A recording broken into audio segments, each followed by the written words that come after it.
Welcome to this edition of Inside America's Boardrooms. I'm TK Kerstetter, and I'll be your host for today's show. Today, we're going to be talking about compensation committee issues, and particularly the 2020 bonus plan conundrum that exists right now. And joining us as our expert in this area is Chris Havey, who's a partner and lead consultant with Meridian Compensation Partners. Welcome, Chris. Thank you, TK. Glad to be here. So your colleague Bob Romanchek and I, touched on this issue, but we wanted to sort of dig down a little deeper in this annual bonus.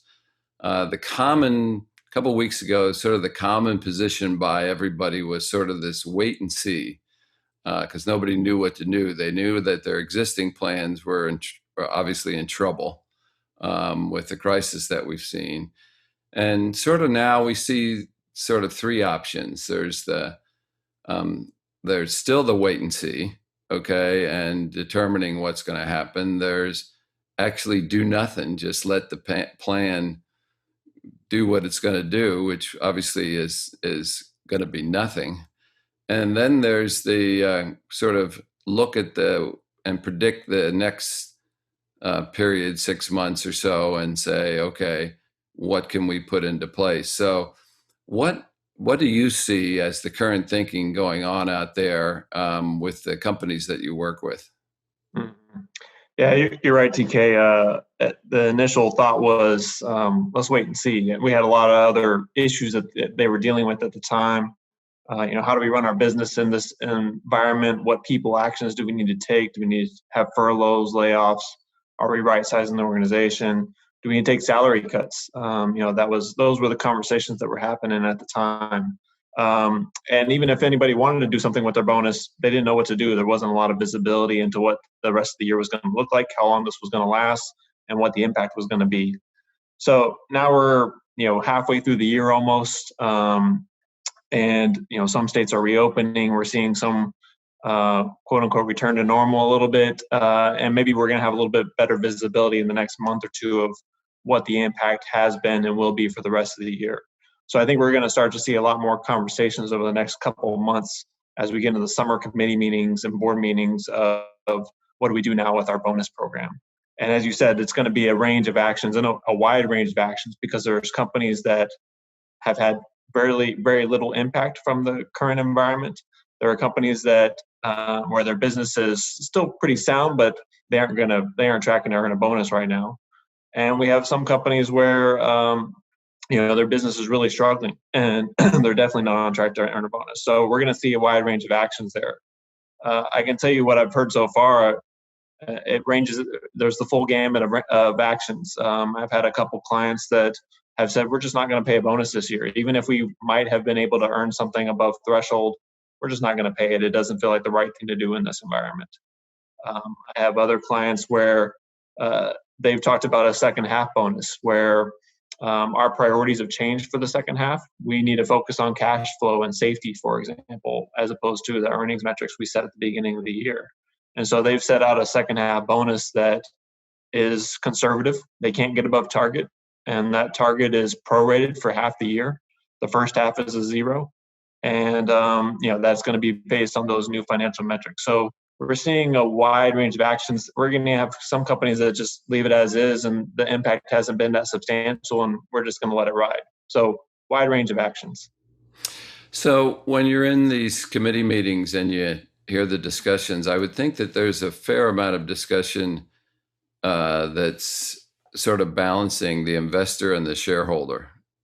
The investor and the employee. Right. Because those are really your two audiences in this. You throw the proxy advisors in with the investor side, but those are the people that sort of want, a balance there, so that right. Understand, you're still motivating employees. You still want to keep a good employees. At the same time, obviously, in many companies, the stock value has taken a huge hit. Investors haven't benefited. So do you hear, is there a tone of that when you're in the meetings? Yeah, I think that's definitely a big conversation, or a big driver of the conversation, is kind of this stakeholder perspective. We've heard a lot of that from the Business Roundtable and BlackRock and Vanguard and others, of the complete stakeholder perspective. And so when committees are evaluating what to do with the bonus, whether that be discretionary adjustments or a new plan, or whatever it is, that stakeholder perspective of how have employees been impacted in this environment? How have shareholders been impacted in this environment? How has the supply chain been impacted in this environment? How have our customers and our communities been impacted in this environment? Making sure that whatever actions they take, there's an alignment there between the executives and the broad stakeholder view. And I think that's how proxy advisors and institutional shareholders will be evaluating any actions the committee takes at the end of the year in the proxy next year. That's going to be kind of that stakeholder perspective. Well, you mentioned the magic word to me, and that's discretion. I remember it wasn't too many years ago that they took all discretion out of the compensation committee's hands. And it was a great day for me when somebody realized that was probably a mistake. It's certainly a mistake when you're trying to talk about stakeholders, and how to make sure that you're doing a fair balance. But I would expect that discretion, when you look at this, and no matter who is putting in new plans or old plans, I would expect that this is a year that discretion is really going to be an important part of compensation committee discussions. I think that's right, TK. I agree. It's an unprecedented year when companies set out financial goals or any kind of goals at the beginning of the year, and then this pandemic hit that's really unprecedented.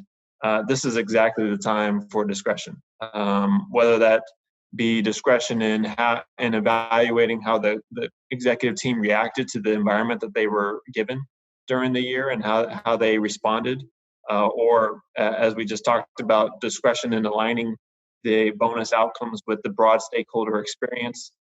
Discretion is going to play a role for a lot of companies, and that takes different forms. It could be a negative adjustment, it could be a positive adjustment, it could be re-shifting the bonus goals around, and evaluating things from a more strategic or subjective manner.